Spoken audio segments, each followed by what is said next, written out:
प्रणाम सभी को। आइए आज गीता की अध्याय 18 और श्लोक 71 से शुरू करते हैं। संबंध: जो गीता का प्रचार और अध्ययन भी न कर सके वह क्या करे। इसके लिए आगे के श्लोक में उपाय बताते हैं। श्रद्धावान न सूय श्वच शृणु यादपि यो नर सोपि मुक्त शुभा लोकान प्राप्नुयात पुण्य कर्मणाम। मतलब श्रद्धावान और दोष दृष्टि से रहित जो मनुष्य इस गीता ग्रंथ को सुन भी लेगा वह भी संपूर्ण पापों से मुक्त होकर पुण्य कार्यों के शुभ लोकों को प्राप्त हो जाएगा। व्याख्या: श्रद्धावान न सूयश्वच पुण्य कर्मणाम।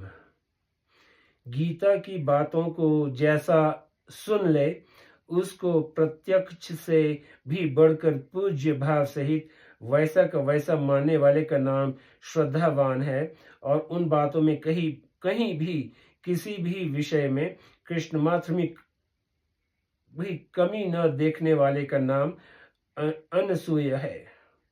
ऐसा श्रद्धावान और दोष दृष्टि से रहित मनुष्य गीता को केवल सुन भी ले तो वह भी संपूर्ण पापों से मुक्त होकर पुण्य कार्यों के शुभ लोकों को प्राप्त कर लेता है। यह 2 बार अपि पद देने का तात्पर्य है कि जो गीता का प्रचार करता है, अध्ययन करता है, उसके लिए तो कहना ही क्या है, पर जो सुन भी लेता है वह मनुष्य भी पापों से छूटकर शुभ लोगों को प्राप्त हो जाता है। मनुष्य की वाणी में प्राय भ्रम, प्रमाद, लिप्सा और करुणा पाटव ये 4 दोष होते हैं।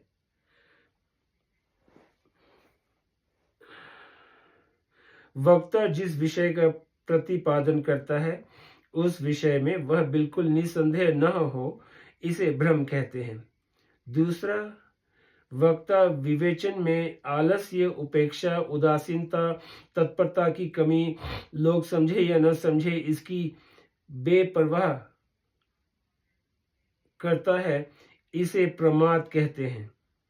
वक्ता की रुपए पैसे, मान बढ़ाई, आदर सत्कार, सुख आराम आदि लौकिक पारलौकिक कुछ भी पाने की इच्छा है, इसे लिप्सा कहते हैं।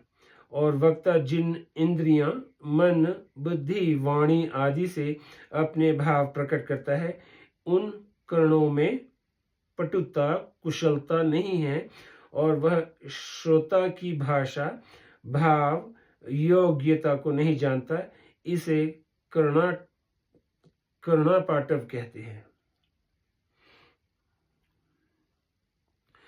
अतः मनुष्य की वाणी सर्वथा निर्दोष नहीं हो सकती, परंतु भगवान की दिव्य वाणी में इन 4 में से कोई भी दोष नहीं रह सकता, क्योंकि भगवान निर्दोष की परावधि है, अर्थात भगवान से बढ़कर निर्दोषता किसी में कभी होती ही नहीं। इसीलिए भगवान के वचनों में किसी प्रकार के संशय की संभावना ही नहीं है। अतः गीता सुनने वाले को कोई विषय समझ में कम आए, विचार द्वारा कोई बात न जचे, तो समझना चाहिए कि इस विषय को समझने में मेरी बुद्धि की कमी है, मैं समझ नहीं पा रहा हूँ। इस भाव को दृढ़ता से धारण करने पर असूया दोष मिट जाता है। भगवान में अत्यधिक श्रद्धा विश्वास पूर्वक भक्ति होने पर भी असूया दोष नहीं रहता। चैतन्य महाप्रभु का एक भक्त था। वह रोज गीता का पाठ करते हुए मस्त हो जाता था, गदगद हो जाता था और रोने लगता था। वह शुद्ध पाठ नहीं करता था, उसके पाठ में अशुद्धियां आती थी। उसके विषय में किसी ने चैतन्य महाप्रभु से शिकायत कर दी कि देखिए प्रभु, वह बड़ा पाखंड करता है, पाठ तो शुद्ध करता ही नहीं और रोता रहता है। चैतन्य महाप्रभु ने उसको अपने पास बुलाकर पूछा, तुम गीता का पाठ करते हो तो क्या उसका अर्थ जानते हो? उसने कहा, नहीं प्रभु, फिर पूछा, तो फिर तुम रोते क्यों हो? उसने कहा, मैं जब अर्जुन उवाच पढ़ता हूँ तो अर्जुन भगवान से पूछ रहे हैं, ऐसा मेरे को प्रत्यक्ष दिखता है। और जब मैं श्री भगवानुवाच पढ़ता हूँ तो भगवान अर्जुन के प्रश्न का उत्तर दे रहे हैं, ऐसा मेरे को प्रत्यक्ष दिखता है। इस प्रकार भगवान श्री कृष्ण और अर्जुन का आपस में संवाद हो रहा है, ऐसा प्रत्यक्ष दिखता है। परंतु अर्जुन क्या पूछते हैं और भगवान क्या उत्तर देते हैं, ये मेरी समझ में नहीं आता। मैं तो उन दोनों के दर्शन कर करके राजी होता हूँ। उसकी ऐसी श्रद्धा भक्ति देखकर चैतन्य महाप्रभु बहुत प्रसन्न हुए। इस प्रकार की श्रद्धा भक्ति वाला मनुष्य गीता को केवल सुन भी ले तो उसकी मुक्ति में कोई संदेह नहीं रहता। वह संपूर्ण पापों से मुक्त होकर पुण्य कार्यों के शुभ लोकों को प्राप्त हो जाता है।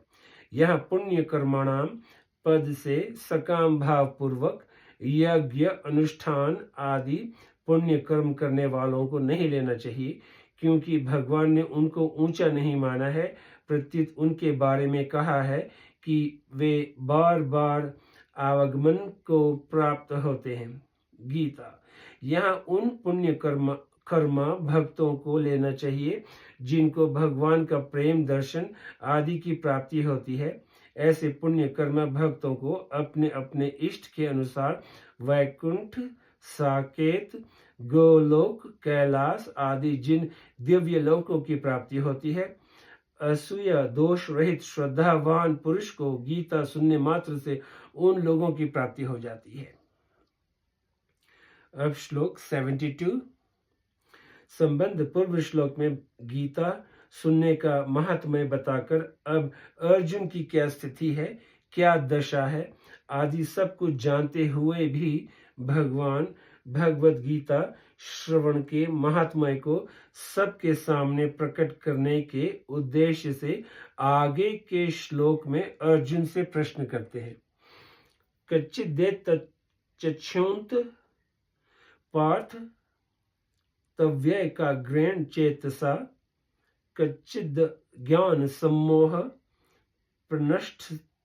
प्रनष्टस्ते धनंजय। हे प्रथानंदन, क्या तुमने एकाग्र चित्त से इसको सुना? और हे धनंजय, क्या तुम्हारा अज्ञान से उत्पन्न मोह नष्ट हुआ?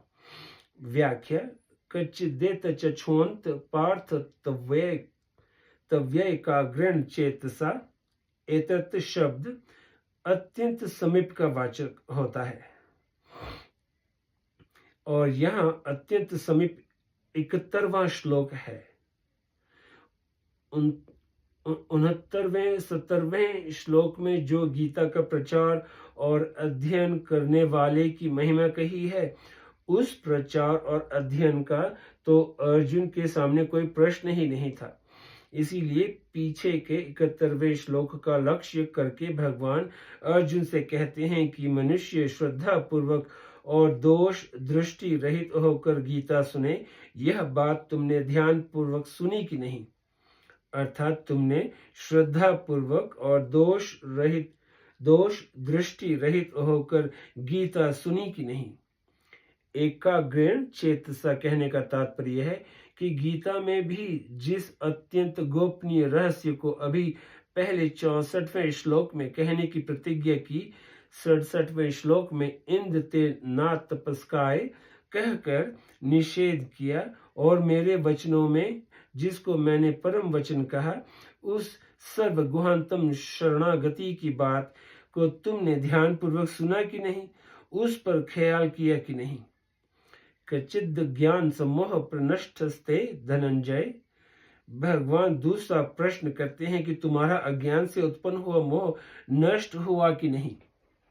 अगर मोह नष्ट हो गया तो तुमने मेरा उपदेश सुन लिया, और अगर मोह नष्ट नहीं हुआ तो तुमने मेरा यह रहस्यमय उपदेश एकाग्रता से सुना ही नहीं, क्योंकि यह एकदम पक्का नियम है कि जो दोष दृष्टि से रहित होकर श्रद्धा पूर्वक गीता के उपदेश को सुनता है, उसका मोह नष्ट हो ही जाता है।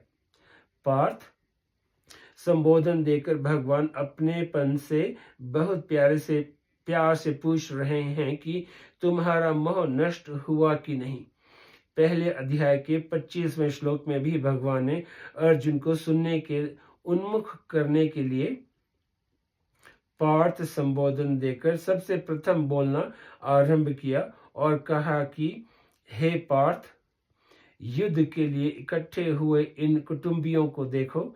ऐसा कहने का तात्पर्य यह था कि अर्जुन के अंतकरण में छिपा हुआ जो कौटुंबिक मोह है वह जागृत हो जाए और उस मोह से छूटने के लिए उनको चटपटी लग जाए, जिससे वे केवल मेरे सम्मुख होकर सुनने के लिए तत्पर हो जाएं। अब यहाँ उसी मोह को दूर करने की बात का उपसंहार करते हुए भगवान पार्थ संबोधन देते हैं। धनंजय संबोधन देकर भगवान कहते हैं कि तुम लौकिक धन को लेकर धनंजय बने हो।